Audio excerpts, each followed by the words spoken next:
We've had abnormal temperatures in the sea surface temperatures of the Pacific. El Nino, the temperatures were above normal. La Nina, the temperatures are below normal.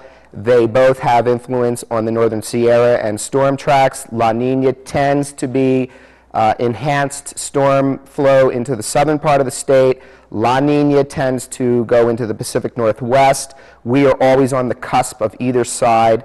We were very fortunate in both of these oceanic events.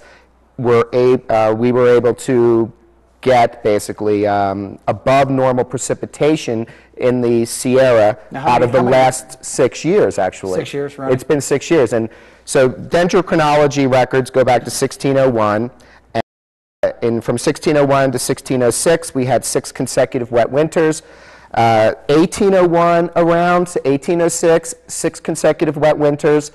So we're looking at 200-year cycles. I'm not saying these are real cycles, but it just so happened to fall this way.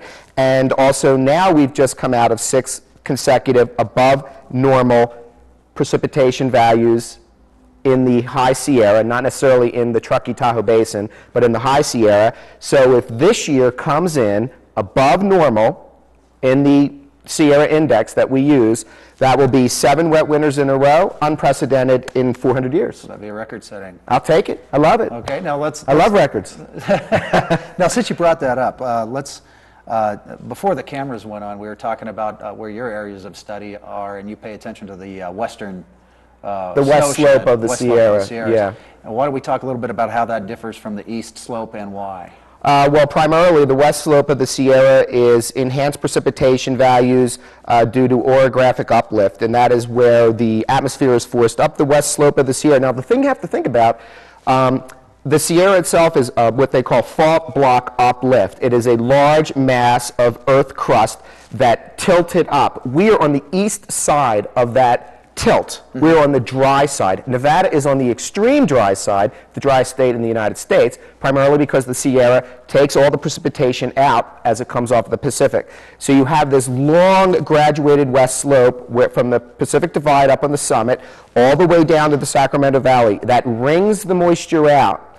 And I just did a thing for WeatherWise magazine. It will be coming out in the January-February issue. And really what's very interesting is for each individual storm event, the duration of precipitation increases in a very linear vector, meaning from 1 to 10 feet above the valley, and then increasing up till you get up to the Donner Summit area, and let's just say 10,000 feet or whatever. The duration of any particular precipitation event will increase the higher in elevation you go. However, the greatest intensity of the precipitation occurs between 2,500 feet and 4,500 feet in elevation, and then begins to decrease. You overlap these two dynamics. This is cool, so cool. You overlap these two dynamics on top of one another. You get the maximum precipitation band is between 4,500 to 6,500 feet. Now, I was told at one time, and this may be wrong, I'm not quite sure, but mountains cause friction with moisture-bearing clouds. Is that why the dump of snow is on the summit? No, it has nothing to do with it. It's strictly because just as you have any type of convection, everybody in the world has weather. You can have your localized thunderstorms, which shows an unstable atmosphere where the warm air rising into relatively cooler air around it allows the air to expand. It cools, creates you get your precipitation. Other places for winter storm patterns, you have a wedge of cold air. This is the synoptic way you derive precipitation. That wedge of cold air drives into relatively warmer air, forces it to rise, cools, and convection once again, or condensation. We get both the driving air mass pushing up into the west slope of the Sierra, plus the enhancement of being forced up in elevation doubles it. So if you look at Blue Canyon, which is relatively similar in elevation to Truckee, let's say. So you have Blue Canyon. If you take precipitation, which is rain in the bucket, and snow melted down to its water content, you add the two together, that's your precipitation. So we look at Blue Canyon, averages 67 inches of precipitation a year. However, Truckee, basically same elevation, 33 inches, less than half And that's because it's all wrung out on the west slope, and as it pops over the summit and comes down on our side, it's now compressing and warming up, and warm air will take the available moisture that would normally be dropping as precipitation and brings it back up into invisible water vapor like we have in this room right here now. There's humidity in the air. It's not cold enough to make it to condensation where you could see it. Well, answer this for me then. In our particular area, we have different snow loads assigned to different areas, for example, for sure. Building Like homes and what have Tahoe you. or something like that. But it's interesting because you can have little pockets of high snow load in, say, Tahoe Donner, and not very far away you'll have pockets of low snow load. Now, this is probably a weather combination with geography kind of It's a question. topographically derived precipitation. How does that happen? Why does it happen? And that's strictly by elevation. You have the two things. You have the higher elevations will, once again, that orographic influence will generate a greater amount of precipitation, and which is critical in our area because frequently, depending on our storm patterns, we have rain at the lower elevations and snow above. So you will generally see the combination of both in the upper elevations, orographically enhanced precip, plus the fact that it's up in an upper elevation, let's say 6,800, 7,000, 7,500 feet, bam, you get the bulk of the precip is frozen there. Like on Donner Summit, it's 90-some% frozen precip. I see. You know? Well, let's switch gears a little bit here and talk about how accurate have your guesstimates been the last couple of years with respect to. I lose a lot of money betting on weather. No. You know me. That's I don't good to make know. I don't make predictions. That's why I'm a weather historian. My accuracy rate is 100% because I'll tell you what happened yesterday all the way back to 1840s. Okay. Well, and I know what happened. Then I've got a question. Okay, but wait. But when we have the La Nina influence, we have the El Nino, we have signatures, we have patterns that we can make a statement about. This year we have what they call ENSO neutral, meaning the sea surface temperatures are basically average. What does that mean? We have, every year you have a 50-50% of a normal winter, and normal in the Sierra and in the West in general means by flooding rains or big snows, and you average it all together and gives you the data are averages or means of these extremes. So this year should be 50-50 chance now of an average winter, and when people say what's an average winter, I say it's 35 feet of snow at the Central Sierra Snow Lab up on the summit. And if 35 feet of snow isn't enough, then move to Mount Baker because that's good enough for most people. Well, having studied the weather history as you have, very often the pendulum swings one way or the other. Yes. We had a drought in the 70s. We're due for a drought. That's where I was going. Yeah. Do you see that in our immediate future or No. within the next 20 years? Oh, yes, but whether or not it will be a 6 or 7 year drought like the last one we had in the late 80s and early 90s. I just gave a lecture, and this is something that brings things out all the time because it's politically incorrect to talk about immigration and population growth and all these different things because we won't go there because it's politically incorrect in a lot of ways. We can go there. Well, we're not going to go there. But the thing about it is, I said at this lecture, and it was great, it was standing room only, there must have been 130 people there, it was sponsored by the American Meteorological Society, and I said to the group at large, I said, whether or not California, we're adding 750,000 people to California every year, and the forecast is for that to go for another 20 years. Whether or not California can support that with its water supply, now that's something completely different. Whether you can support them economically is one thing, or if you have, let's pave the state and build homes everywhere, okay, fine.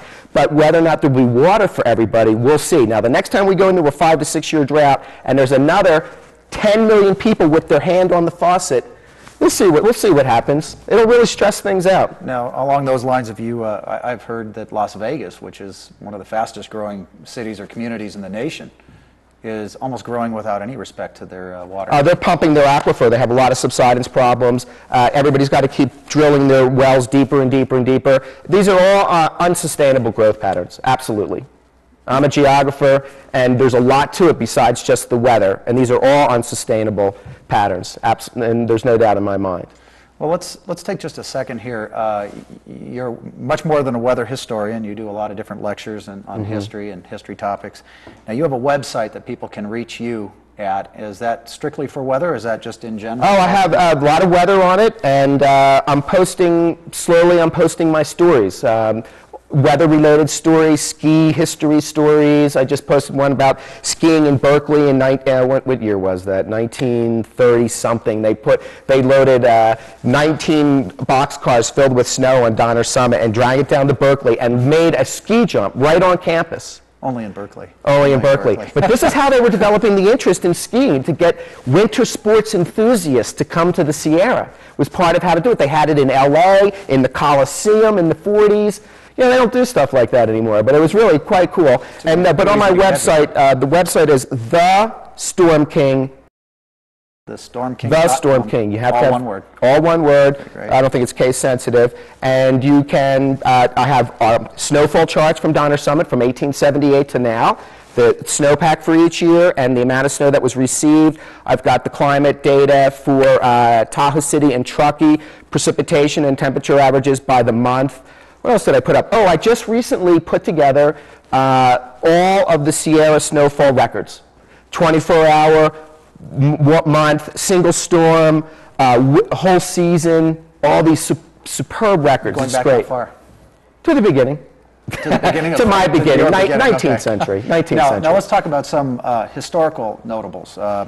There was 1952-53. 51-52. 51-52. Okay, I'm close. I'm not an expert. That's fine. That was the wasn't it the San Francisco Zephyr that was Well, it's Star of the city of San Francisco was a luxury streamliner train, a $3 million train, by far the most sophisticated and modern train in history at the time of all trains. And basically what we had, it began, that was an exceptional winter. It is the only winter that I compare low elevations snow depths, and when I say low elevation, I'm talking Truckee, the lake. Snow elevations here were very similar to the winter of 1846-47, the winter that trapped the Donner Party.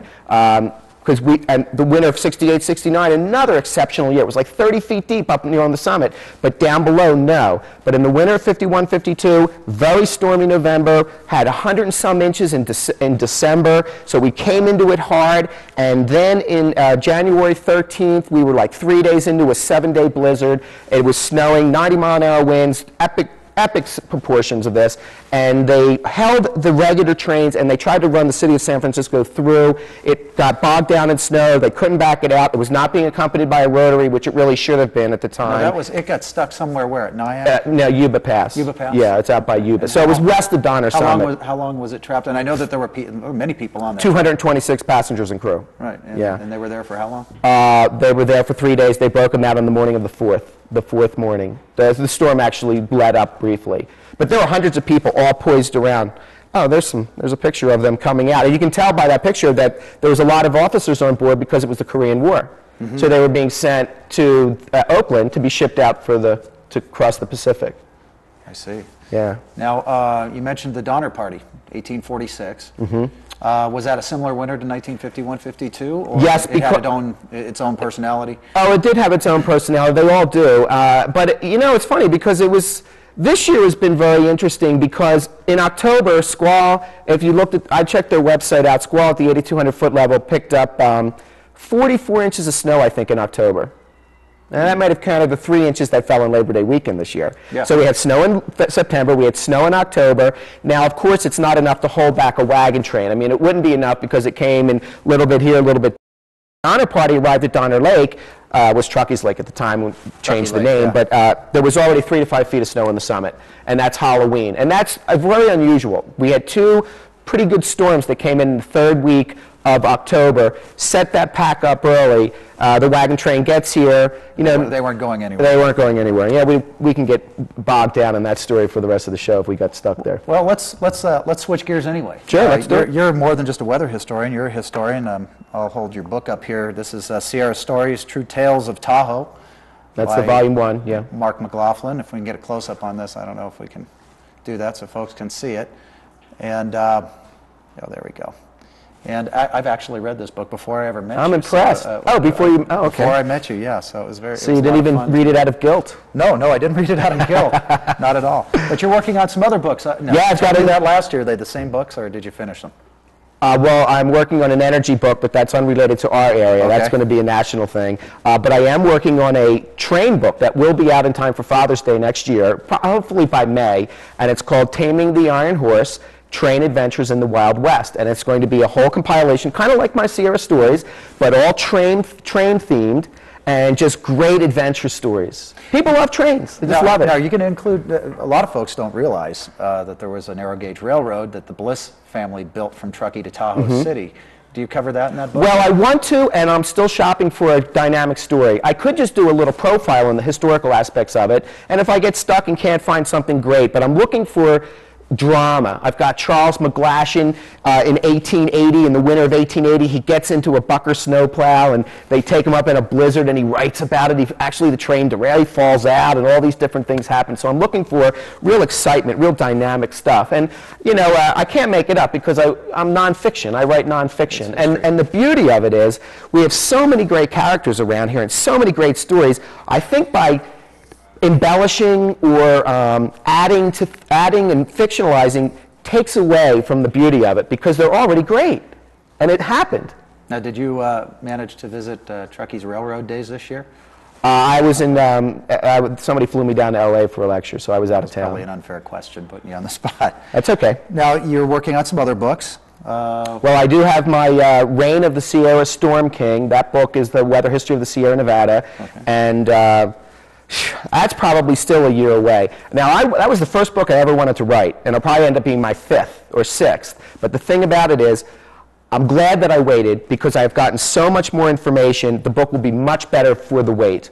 And a friend of mine who recently died, well, actually a couple of years ago, Dr. David Ludlam, was the United States' foremost weather historian. He had put 20, 30 years on since World War II, writing about the weather history of mostly the East. The weather history of Vermont was his first book, and he had all these different books and such. However, when he retired, he gave his whole collection to Dartmouth and Princeton University, except for his 20 years worth of Sierra and California weather history, which he gave to me. Like 14 boxes worth of stuff. Very valuable. Oh, you kidding me? No. I'm carrying the torch. Now, you also lecture locally on historical topics, and I see one here that I find interesting. It's Nevada's easy virtues as a topic that you talk about. I'll let you explain that. Oh, well, the pillar of Nevada's economy, besides mining, of course, which goes up and down, it's a boom and bust thing, are predicated on 4 basic issues. You have prostitution, prize fighting, gambling, and easy marriage and divorce. And each of these came about legally through legislation at times where the mining had fallen down and Nevada was struggling to keep its economy rolling. And actually the divorce one was really quite interesting. Well, the divorce one is interesting because didn't a lot of those marriages in Hollywood, they went. Oh, absolutely, Nevada to get their well, the divorces. thing is, it was a battle between New York and other states in the East and Nevada, and it was like first you had to come and have residence for a year, then you had to come and spend 6 months, and Nevada said, "The heck with all this." Well, they dropped it to 6 weeks. And hey, Ted, check this out. I live in Carnelian Bay, so I'm going down to dump something in the recycling bin behind 7-Eleven right there, near my house. And as I go down to dump the thing in the bin, I see somebody had left all their newspapers laying on the ground outside. And I said, you know, typical thing, they're too lazy to put it actually in the bin. So I dump my cardboard in there, and then I look at these papers and I say, yeah, they look really old. They're yellowed and stuff. So I pull this wrapping off the top. I mean, this is 4 feet high of papers. And they were the largest daily newspaper in circulation in the West. It was an LA paper, and they were every single day's issue from like 1935 to 1937, right in the heart of the Depression. So I'm thinking, oh, I love this stuff. I mean, usually I have to do everything on microfilm. This is the actual artifact. Probably never thought you'd be doing research at a dumpster, huh? I immediately brought my car and filled it right up and took it home and still at my house. And the beauty of it is, it's not about hard news. It's not about the approaching World War I or what the economy's doing. It's an escapism newspaper, like when people would go to the movies to forget about the Great Depression. It's all about movie stars, their divorces, their fights, the clothes, exotic train travel, luxury vehicles, furs and jewelry and film and theater. Just awesome. I mean, it's like an iPhone. It's just like, that's how things happen for me. It's great. You've incorporated that in this? No, I haven't even read them yet. I don't have time right now. Oh, so we'll talk about that next year. Yeah, absolutely. Okay. We can. Women Pathfinders, I thought was interesting. Oh, okay. The railroad and Interstate 80 making traveling easier over the Donner Pass. But there were a lot of, actually, women out-survived the men in the pioneer days. Isn't that true? Yes, well, in general, see, the thing about it, which is interesting, and it really came out in the Donner Party, is women are physiologically superior to men when it comes to lack of food. Women love that, I know, but it's true. Lack of food and cold temperatures. And there's a variety of reasons. Women have a lower metabolic rate. You don't want me to tell them? They survive lower temperatures better. That's right. Okay, that's right. That's what. Let me tell you, Ted. I'll tell you just quick three things. They have a lower metabolic rate. So if a man has a certain amount of protein, a woman has a certain amount of protein, it will last longer for the woman. She has a greater level of subcutaneous fat underneath her skin, poorly vascularized, very little blood to go in. So it's like an insulative layer. And another thing, which is very cool, as the temperature goes down, a woman's skin temperature responds and also goes down. So the difference between the two is less extreme than a man's, which will remain the same and be sending off the heat like that and burning up his energy. I'll take some notes on that. You're single, right? I have a girlfriend. Okay. Switching gears, we only have a couple minutes left. The thing is, part of this all about the women pathfinders and such. We tell all these stories about the guys. Women were here too. Women deserve their chance. And I was going to have a third Sierra storybook. I already have the stories about minorities and women, Jewish pioneers, the whole thing. But once again, that's on the back burner. I just don't have time to be putting out the books that quickly. Oh, I think that's fascinating. Yeah, but it is. It's cool. With the Donner Party. Cultural geography of Lake Tahoe. We just have a couple of minutes. You're a Mark Twain fan, as I recall. He's a funny guy. Yeah, he is. He's a funny guy. A lot of folks may not realize he spent a lot of time around here. 2 years. Not just down in Virginia City, but he did spend some time up here at the lake, and I believe he even started a forest fire. Yes, he did. He didn't spend a ton of time up here. He was up here looking. Well, he wasn't popular after that. Well, no. You know what's interesting? When he was like in Carnelian Bay or somewhere over in Tahoe Vista on the North Shore. Him and his buddy, they start a fire, and what happens is it gets caught up into the pine needles, and it gets out of control, so they have to run and jump in their little boat, and they take it out into the water. And the way Twain writes about it, he's not like, oh, I feel guilty because I started a forest fire. It's like the flames and the glow in the sky was just so spectacular, you know? Beautiful you could get away with that in the 19th century, though. Yeah, but not now you get handcuffed. Too popular. You'd be going to prison. That's right. Well, listen, we only have a couple of minutes. Okay. Let's revisit and put on the screen your website. Once again, which is Storm King. The Storm.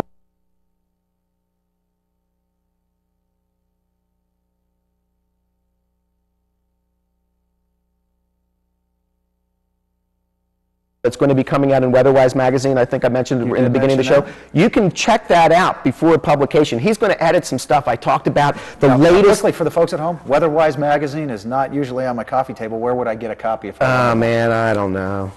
You have to. It's a national magazine. It's not easy to find. Yeah. But the thing is, you can check that article out. It's got pictures and everything, and it's really like an excerpt from my weather book, and it's at thestormking.com.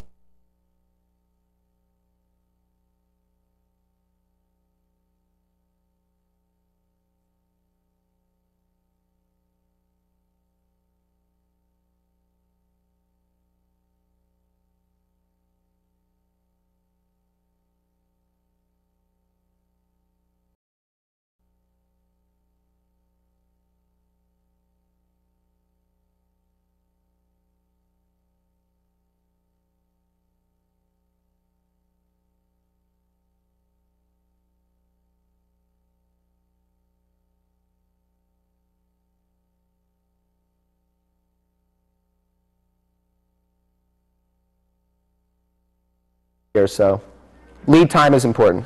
Okay, and now let's see here. What did we not cover? Now I wanted to get back to Nevada's easy virtues. Some of those virtues are right here in Truckee too. So do you touch on that, or do you? In that particular lecture, no. Even though I have taken recent photographs, now they have the dedication near the old post office. It's now an Alpenglow Sports or something. There's a rock there with the Jaboom Street. Thanking the ladies of the night. That's right, that's right. And so Truckee definitely had its red light district. And I do talk a little bit about it, but you know, that's something like any of these lectures for me, it's like I will redevelop them. I never give the same lecture twice. I don't care what the topic is. If I give 130 lectures a year, I want to mix them up and keep them different. Well, keep it fresh. Yeah, sure, absolutely, absolutely. Over and over so again. There'll be some Truckee stuff in there. Well, great.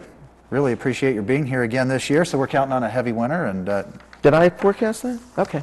Well, you want to commit to something? No. Non-committal, folks. Yeah, see that? Okay, well, that's very good. Well, I certainly appreciate the fact that you took time out of your day to stop by. This is a daytime shoot, so it's a little bit of a difficult one for both of us. But thank you very, Hey, very Ted, much. it's always a We'll see pleasure. you again next year, and Certainly. we'll revisit this past year, and we'll check it out. For the folks at home, thanks very much for joining another episode of Truckee Talks. I'm Ted Owens, and thank you to Mark McLaughlin. Thank you for watching. We'll see you soon. Bye now.